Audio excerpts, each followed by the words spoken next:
Delight IAS के इस बेहतरीन प्लेटफॉर्म पर मैं अनुराग आप सभी का स्वागत करता हूं और आशा करता हूं कि आप सभी की तैयारी परीक्षा अनुरूप अच्छी चल रही होगी।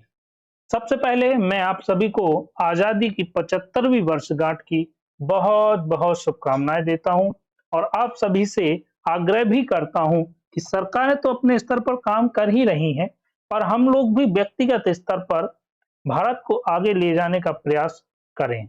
चाहे वह अर्थव्यवस्था के क्षेत्र में हो, चाहे पर्यावरण के क्षेत्र में हो या फिर राजनीति के क्षेत्र में हो।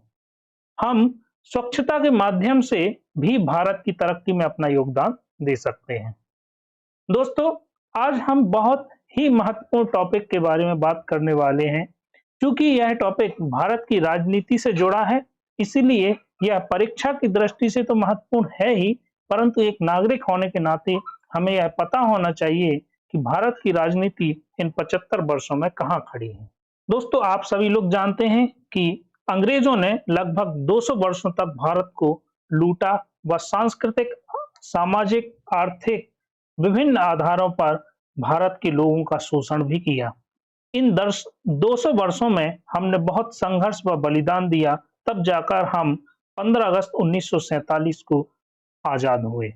लेकिन तब अंग्रेजों ने एक बात बोली थी कि भारत में व्यापक पैमाने पर धार्मिक, भाषाई एवं सांस्कृतिक विविधता है, तो इस देश के लिए मुश्किल है कि वह लंबे समय तक संप्रभु एवं पंथ निरपेक्ष राष्ट्र के रूप में टिक पाए। क्योंकि दोस्तों, आप सभी जानते हैं, हमारे जो पड़ोसी देश हैं, पाकिस्तान या अफगानिस्तान या बांग्लादेश, ये तीनों देश ने ही प्रारंभ से ही अपने आप को एक मुस्लिम राष्ट्र घोषित कर रखा है।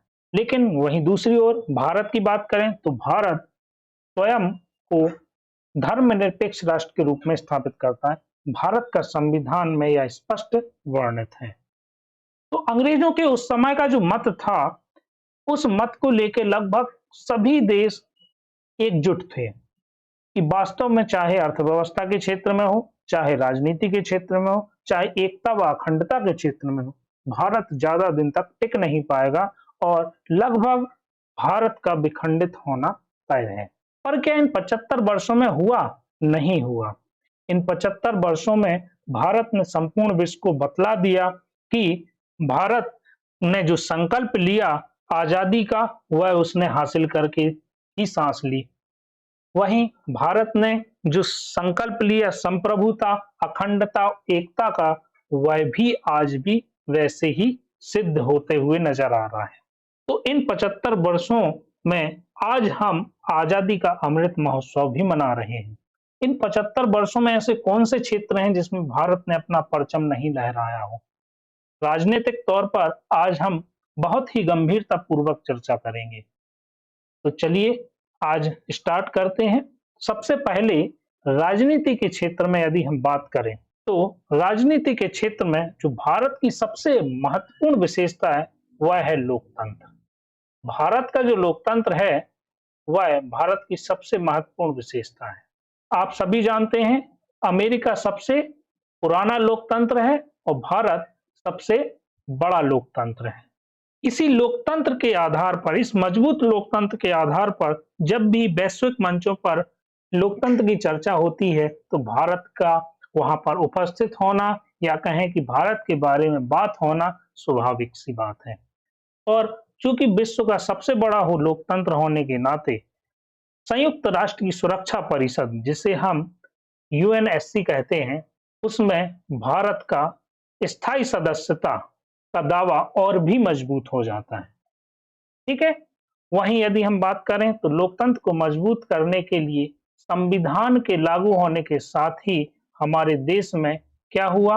वयस्क मताधिकार के आधार पर मतदान का अधिकार दे दिया गया। सभी लोगों को धर्म, जाति, लिंग, समुदाय, वंश या जन्म स्थान के आधार पर, किसी भी आधार पर इनमें से जो है मतदान के अधिकार को छीना नहीं जा सकता। सभी लोगों को यहाँ पर यह अधिकार दिया गया। वहीं यदि बात करूं तो 1989 में इस अधिकार को और विस्तारित करते हुए जो मतदान की आयु है उसको घटाकर कितना कर दिया गया दोस्तों? 18 वर्ष कर दिया। तो इस तरह से हम देख सकते हैं कि भारत में जो लोकतंत्र है वह धीरे-धीरे और भी मजबूत होता गया। यदि लोकतंत्र की मजबूत की बात करें, मतदान में जो प्रतिशत रहा है, पहली लोकसभा में जब मतदान हुए थे, उसमें देखा जाए तो सबसे पहले लगभग 44.87% लोगों ने मतदान किया था। वहीं यदि हम 16वीं लोकसभा की बात करें, तो इसमें मतदान हुआ था 67% तो आप देख सकते हैं कि 44 से 67 तक का जो सफर है, हमने तय किया और लोगों का बढ़ चढ़कर राजनीति में हिस्सा लेना और मतदान में हिस्सा लेना यह दर्शाता है कि भारत में राजनीति का स्तर कितना ऊपर हो गया है और लोकतंत्र मजबूत होता गया है। वहीं दूसरा इसमें जो है राजनीतिक दलों की यदि बात करूं, तो राजनीतिक दल 2 प्रकार के होते हैं। एक होता है नेशनल, एक होता है स्टेट लेवल का। जो नेशनल लेवल के राजनीतिक दल होते हैं, वह अभी वर्तमान में इनकी संख्या 8 है और जो अभी स्टेट लेवल के जो राजनीतिक दल हैं, उनकी संख्या कितनी है दोस्तों? 66 है। प्रारंभ में यदि हम पहली लोकसभा की बात करें, तो राजनीतिक दल राष्ट्रीय स्तर के 14 थे और जो राज्य स्तरीय राजनीतिक दल थे, वह 39 थे। तो 39 राज्य स्तरीय दल जो थे, उनकी संख्या अब 66 हो गई है। तो यह जो राज्य स्तरीय दलों की जो वृद्धि हुई है, यह अपने आप में दर्शा रहा है कि भारत में राजनीति क्षेत्रीय स्तर पर तो राष्ट्रीय स्तर पर तो वृद्धि हुई है, साथ ही साथ-साथ क्षेत्रीय स्तर पर भी राजनीति का स्तर जो है उच्च हुआ है। क्षेत्रीय जो दल होते हैं, वह अपने क्षेत्रीय स्तर के मुद्दे उठाते हैं, उन मुद्दों को सामने प्रस्तुत करते हुए उनका समस्याओं का निराकरण भी करते हैं। इस तरह क्या होता है कि जो कल्याणकारी राज्य में जो जो निचले स्तर के व्यक्ति हैं, उनका भी विकास होता है।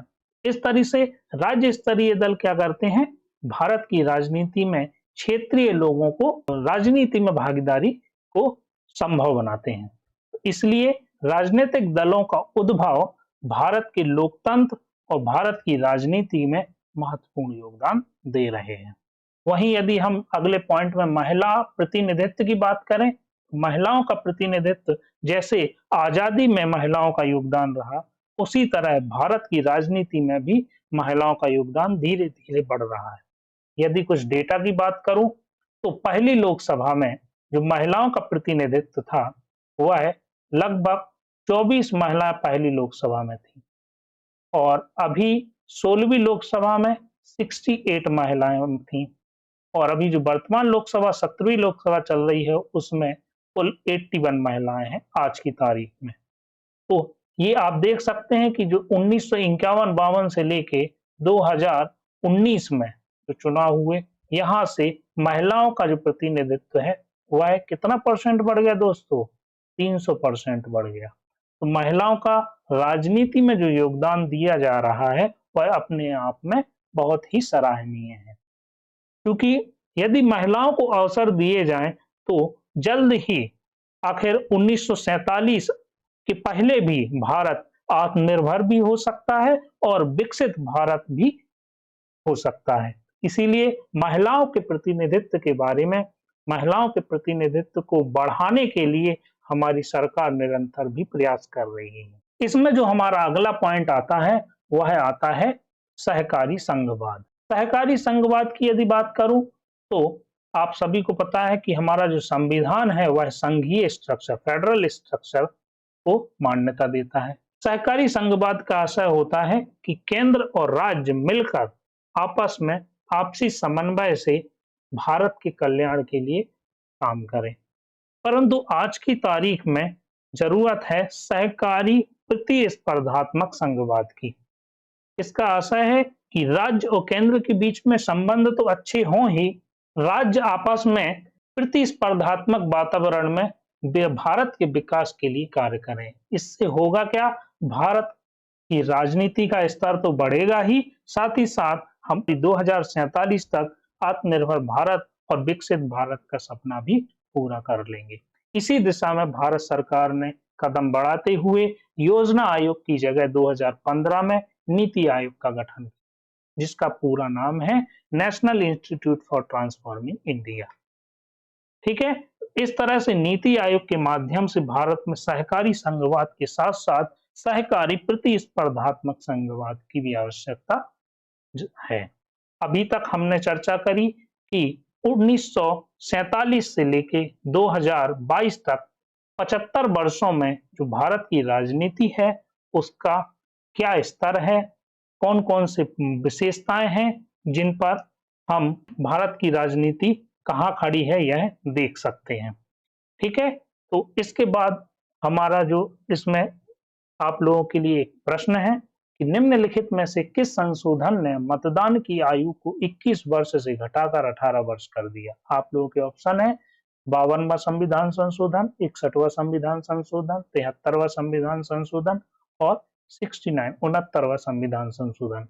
इस प्रश्न का आंसर आप सभी को डेलाइट आईएएस के टेलीग्राम चैनल पर आप सभी को मिल जाएगा। आज के लिए इतना ही। Thank you very much.